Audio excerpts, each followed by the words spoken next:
Hello every one, അസ്സാം വലൈക്കും. Welcome back to our channel. അപ്പോൾ ഇന്നത്തെ എൻ്റെ വീഡിയോ എന്ന് പറഞ്ഞിട്ടുണ്ടെങ്കിൽ ഒരു അടിപൊളി ഫിഷ് കട്ട്ലേറ്റിൻ്റെ റെസിപ്പിയാണ് കേട്ടോ. അപ്പോൾ നോമ്പൊക്കെ ആയതുകൊണ്ടിട്ട് കുറച്ച് മീൻ കിട്ടി. അപ്പോൾ ഞാൻ വിചാരിച്ചു കട്ട്ലേറ്റ് ഉണ്ടാക്കാം എന്ന്. അപ്പോൾ ഇത് ഞാനത് ഉപ്പും കായൊക്കെ തേച്ച് മാറ്റി വെച്ചിട്ടുണ്ട്. ഒരു ചീനച്ചട്ടി അടുപ്പത്തേക്ക് വെക്കാം. നമ്മൾ പൊരിക്കാൻ ആവശ്യത്തിനുള്ള ഓയിൽ ഒഴിച്ചു കൊടുക്കാം.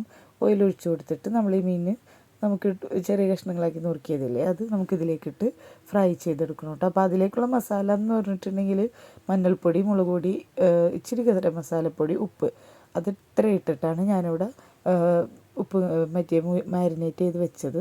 വേറെ ഒന്നുമല്ല, നമ്മൾ കട്ട്ലേറ്റിൽ വേറെ മസാലയൊക്കെ ചേർക്കുമല്ലോ, അപ്പോൾ പിന്നെ മീനിലധികം നമ്മൾ ചേർക്കേണ്ട. അപ്പോൾ ഇത് കുറേ ഡ്രൈ ആയി പോകരുത് കേട്ടോ. ചെറിയ കഷ്ണങ്ങളാക്കിയിട്ടാണ് ഞാനിവിടെ പൊരിച്ചെടുക്കണമെങ്കിലും ഓവർ കുക്കായി പോകരുത്. അപ്പോൾ ഇത് ഇതുപോലെ ഞാൻ തിരിച്ചും മറിച്ചൊക്കെ ഇട്ടിട്ട് മുരിപ്പിച്ചെടുത്തിട്ടുണ്ട്. പിന്നെ നമുക്കതൊരു പ്ലേറ്റിലേക്ക് മാറ്റി കൊടുക്കാം. ഇത് ഓവറായിട്ട് ഫ്രൈ ആയി പോയിട്ടില്ല. നമുക്കിതിങ്ങനെ ചെറിയ ചെറിയ പീസാക്കിയിട്ട് കട്ട് ചെയ്തെടുക്കണം. അപ്പോൾ അടുത്തത് നമ്മൾ ചെയ്യുന്നത് ആ ഒരു ഓയിലിലേക്ക് തന്നെ 2 വലിയ സവാള അതിട്ട് കൊടുക്കുന്നുണ്ട്. അതൊന്ന് മൂത്ത് കഴിയുമ്പോൾ അതിലേക്ക് നമുക്ക് ഇഞ്ചി വെളുത്തുള്ളി പേസ്റ്റില്ലേ, അതിട്ട് കൊടുക്കാം. പിന്നെ ഒരു പച്ചമുളക്, നമുക്ക് ആവശ്യത്തിനുള്ള പച്ചമുളക് ചേർത്ത് കൊടുക്കാം, എരിവിന് ആവശ്യത്തിന്. അപ്പം ഞാനിവിടെ ഒരെണ്ണേ ചേർത്ത് കൊടുക്കുന്നുള്ളൂ. മീനിലും മുളക് പൊടിയൊക്കെ ഉണ്ടല്ലോ, ആവശ്യത്തിന് ഉപ്പും കൂടെ ചേർത്ത് നന്നായിട്ട് അതിനെ ഒന്ന് വഴറ്റിയെടുക്കാം. പിന്നെ അതിലേക്ക് മഞ്ഞൾപ്പൊടിയും കറി മസാലപ്പൊടിയും മാത്രമാണ് ഞാൻ ചെയ്ത് കൊടുക്കുന്ന മസാലപ്പൊടികൾ. ഒന്നുകൂടി നന്നായിട്ടൊന്ന് വഴറ്റിയെടുക്കാം. പിന്നെ വേണ്ടത് 3 ഉരുളക്കിഴങ്ങ് എടുത്തിട്ടുണ്ട്. ഇത് ഞാൻ ഉപ്പിട്ട് വേവിച്ചെടുത്തതാണ് കേട്ടോ. അതൊന്ന് നമുക്ക് ഉടച്ചു കൊടുക്കാം. ഇതുപോലെ എന്തെങ്കിലും ഒരു ടൂൾ ഉപയോഗിച്ച്, അല്ലെങ്കിൽ ഗ്ലാസിൻ്റെ പുറകുവശമൊക്കെ ഉപയോഗിച്ചിട്ട് നന്നായിട്ട് ഇനി ഒന്ന് ഉടച്ചെടുക്കണം കേട്ടോ. നല്ല ഫൈനായിട്ടത് പൊടിച്ചെടുക്കണം, എങ്കിലതൊരു നല്ല ഇതിൽ നമുക്ക് ഉരുട്ടിയെടുക്കാനൊക്കെ പറ്റുള്ളൂ. നമ്മൾ കൈ പിടിക്കാൻ പാകത്തിൽ നല്ലതായിട്ട് ഫൈനായിട്ട് പൊടിച്ചെടുക്കാം. പിന്നെ അതിലേക്ക് നമ്മൾ നേരത്തെ ആക്കി വെച്ച മസാലയില്ലേ, അതങ്ങ് ചേർത്ത് കൊടുക്കാം കേട്ടോ. അത് മുഴുവനായും അതങ്ങ് ചേർത്ത് കൊടുക്കുക. സവാളയൊക്കെ നന്നായിട്ട് കുക്കായി വന്നിട്ടുണ്ട്.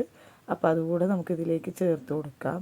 പിന്നീട് നമുക്ക് ഇതിലേക്ക് ചേർക്കേണ്ടത് നേരത്തെ ഫ്രൈ ചെയ്ത് വെച്ച മീനില്ലേ, അത് ഇതുപോലെ ചെറിയ കഷ്ണങ്ങളാക്കി നുറുക്കിയെടുത്തിട്ട് അതുകൂടി ചേർത്ത് കൊടുക്കാം. എന്നിട്ട് നന്നായിട്ട് അതിനെ ഒന്ന് കുഴച്ചെടുക്കണം. അതിന് മുമ്പ് നമുക്കിതിലേക്ക് കുറച്ച് റസ്ക് പൊടി അതുകൂടി ആഡ് ചെയ്ത് കൊടുക്കാം. നമ്മൾ റസ്ക് പൊടി മുട്ടയിൽ മുക്കി ഇതിൽ ക്രം കോട്ട് ചെയ്തെടുക്കില്ല, ഞാനിതിലേക്ക് ഡയറക്റ്റ് ചേർത്ത് കൊടുക്കുകയാണ് ചെയ്യുന്നത് കട്ട്ലേറ്റിലേക്ക്. അപ്പോൾ ഇതുകൂടി നന്നായിട്ട് അതിനൊന്ന് മിക്സ് ചെയ്തെടുക്കാം. നല്ല രീതിയിൽ തന്നെ കുഴച്ചെടുക്കാം കേട്ടോ. നല്ല കുഴച്ച് നമ്മൾ ഒന്ന് ഇങ്ങനെ ഉരുട്ടിയെടുക്കാൻ പാകത്തില്ലേ, ആ ഒരു പാകം വരെ നന്നായിട്ട് തന്നെ കുഴച്ചെടുക്കാം. അപ്പോൾ ഇത് ഇവിടെ കുഴച്ചെടുത്തിട്ടുണ്ട്. ഇനി നമുക്കിത് ചെറിയ ചെറിയ ബോൾസ് ആക്കി എടുക്കണം. ഇതുപോലെ ചെറിയ ചെറിയ ബോളാക്കി നമുക്ക് എല്ലാം എടുക്കാം കേട്ടോ. ഇപ്പോൾ 2 സവാള, 3 ഉരുളക്കിഴങ്ങ്, അത്രയും ഒരു ഇത് വെച്ചിട്ട് നമുക്കൊരു 10-21 കട്ട്ലേറ്റ് എന്തായാലും ഇതിൽ നമുക്ക് ചെയ്തെടുക്കാം. പിന്നെ ഈ ഒരു സൈസിൽ എടുക്കുന്നതുകൊണ്ടിട്ടുണ്ട്, അത്യാവശ്യം വലിയൊരു സൈസാണ്. അപ്പോൾ നമുക്ക് ഈ ഒരു സൈസിൽ എല്ലാ ഇതും നമുക്കിതുപോലെ ഉരുട്ടി എടുക്കാം. ചെറിയ ബോൾസാക്കി അങ്ങ് എടുക്കാം. അപ്പോൾ ഇതെല്ലാം ഞാനിവിടെ ബോളാക്കി എടുത്തിട്ടുണ്ട്. ഇനി നമുക്കിത് ഫ്രൈ ചെയ്തെടുക്കണം. അപ്പോൾ അതിന് വേണ്ടിയിട്ട് നമുക്ക് ഇതൊന്നും കോട്ട് ചെയ്തെടുക്കാൻ വേണ്ടിയിട്ട് ഒരു മുട്ട, അതിലേക്ക് ഒരു പിഞ്ച് ഉപ്പ്, ഒരു പിഞ്ച് മഞ്ഞൾപ്പൊടി, ഇതെല്ലാം ചേർത്ത് നന്നായിട്ടൊന്ന് മിക്സ് ചെയ്തെടുക്കാം. ഒരല്പം വെള്ളം കൂടി ഒഴിച്ചു കൊടുക്കാം കേട്ടോ, പച്ചവെള്ളം അതുകൂടി ഒഴിച്ചു കൊടുത്തിട്ട് നന്നായിട്ട് അതിനൊന്ന് മിക്സ് ചെയ്യുക. അതിൻ്റെ ആ ഒരു ഇത് മാറി ഒന്ന് സോഫ്റ്റായി വരാൻ വേണ്ടിയിട്ടാണ്. നന്നായിട്ടൊന്ന് സോഫ്റ്റായി വരും. ഇതുപോലെ ഒരു ഫോർക്ക് വെച്ച് ഒന്ന് ഇത് കൊടുത്താൽ മതി, മിക്സ് ചെയ്ത് കൊടുക്കാം. പിന്നെ നമ്മൾ ചീനച്ചട്ടി അടുപ്പത്ത് വെച്ചിട്ടുണ്ട്. അതിലേക്ക് നമ്മൾ ആവശ്യത്തിന് ഓയിൽ ഒഴിച്ചു കൊടുക്കാം. ഇത് പൊരിക്കാൻ നമ്മൾ ഈ കട്ട്ലേറ്റിന് ആവശ്യത്തിനുള്ള ഓയിൽ മാത്രം ഒഴിച്ചു കൊടുത്താൽ മതി കേട്ടോ, വെറുതെ ഓയിലൊന്നും വേസ്റ്റ് ചെയ്യണ്ടല്ലോ. അപ്പോൾ കുറച്ച് ഓയിൽ ഒഴിച്ചു കൊടുത്തിട്ടുണ്ട്. അതിലേക്ക് നമ്മൾ നേരത്തെ പരത്തി വെച്ച ആ ബോളിൽ കയ്യിൽ വെച്ച് ജസ്റ്റ് ഒന്ന് പ്രസ് ചെയ്ത് കൊടുക്കുക. എന്നിട്ട് മുട്ടയുടെ ബാറ്ററിൽ മുക്കിയിട്ട് നമുക്ക് ഈ ചൂടായ എണ്ണയിലേക്ക് ഇട്ടിട്ട് പൊരിച്ചെടുക്കണം. ഇത് ഞാൻ മറ്റേ റസ്ക് പൊടിയിലൊന്നും കോട്ട് ചെയ്തെടുക്കുന്നില്ല കേട്ടോ. അതിനെക്കാട്ടിലും കുറച്ചുകൂടി ടേസ്റ്റ് ഇത് ഇങ്ങനെ കഴിക്കാനാണ്. അപ്പോൾ ഇതെല്ലാം നമുക്കിതുപോലെ ഒന്ന് പൊരിച്ചെടുക്കാം. അപ്പോൾ നിങ്ങളെല്ലാവരും ഇതൊന്ന് ട്രൈ ചെയ്ത് നോക്കണം കേട്ടോ. നല്ല ടേസ്റ്റാണ് ഫിഷ് കട്ട്ലേറ്റ്. നമ്മൾ നോമ്പിന് എപ്പോഴും ചിക്കനും മട്ടനും ബീഫും ഒക്കെ അല്ലേ കഴിക്കണേ, ഇടയ്ക്ക് ഇതുപോലെ മീനിൻ്റെ ഒന്ന് ട്രൈ ചെയ്ത് നോക്കുക. നല്ല ടേസ്റ്റ് തന്നെയാണ് കേട്ടോ. പിന്നെ ആദ്യമായിട്ടാണ് എൻ്റെ ചാനൽ കാണുന്നതെന്നുണ്ടെങ്കിൽ നിങ്ങളൊന്ന് സബ്സ്ക്രൈബ് ചെയ്ത് കൊടുക്കുക. നിങ്ങൾക്ക് ഇഷ്ടപ്പെട്ടിട്ടുണ്ടെങ്കിൽ ലൈക്ക് ചെയ്യാനും ആ ബെൽ ബട്ടണും കൂടി ഒന്ന് ക്ലിക്ക് ചെയ്യാനും മറക്കരുത് കേട്ടോ. എന്തെങ്കിലും നിർദ്ദേശങ്ങൾക്ക് നിങ്ങൾക്ക് എനിക്ക് കമൻ്റ് ഇടാനും മറക്കരുതേ. അപ്പോൾ അതേ ഒരു സൈഡ് മുരിഞ്ഞിട്ടുണ്ട്. അപ്പോൾ അടുത്ത സൈഡ് ഞാനിതുപോലെ തിരിച്ചിട്ട് കൊടുക്കുന്നുണ്ട്. ഒരു 1-2 സെക്കൻഡ് വെച്ചാൽ മതി കേട്ടോ. അപ്പോഴേക്കും അത് നന്നായിട്ട് മുരിഞ്ഞ് വരും. കാരണം ഉള്ളിലുള്ള സാധനങ്ങൾക്ക് ഓൾറെഡി കുക്കാണ്. അപ്പോൾ ബാക്കിയുള്ള ജസ്റ്റ് ഒന്ന് മുരിഞ്ഞ് കിട്ടിയാൽ മാത്രം മതി. അപ്പോൾ അത് 2 വശം ഇതുപോലെ മറിച്ചും തിരിച്ചു വിട്ടിട്ട് ഞാൻ മുരിപ്പിച്ചെടുക്കുന്നുണ്ട്.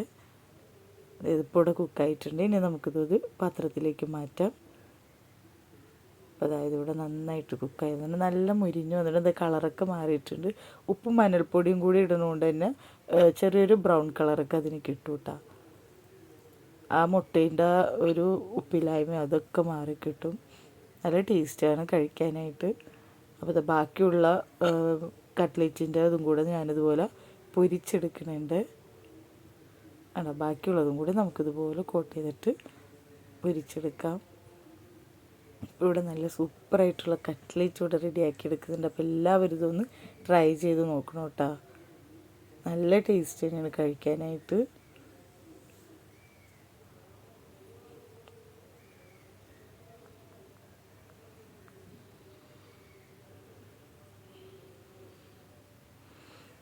അപ്പോൾ അടിപൊളിയായിട്ടുള്ള കട്ട്ലേറ്റ് ഇവിടെ റെഡി ആയിട്ടുണ്ട്. അപ്പോൾ എല്ലാവരും ട്രൈ ചെയ്ത് നോക്കുക. ട്രൈ ചെയ്ത് നോക്കിയിട്ട് ഫീഡ്ബാക്ക് അറിയിക്കാനും വീഡിയോ ഇഷ്ടമായാൽ ലൈക്ക് ചെയ്യാനും ഷെയർ ചെയ്യാനും ഒന്നും മറക്കരുത്. നമുക്കിനി അടുത്ത വീഡിയോയിലൂടെ കാണാം. ബായ്.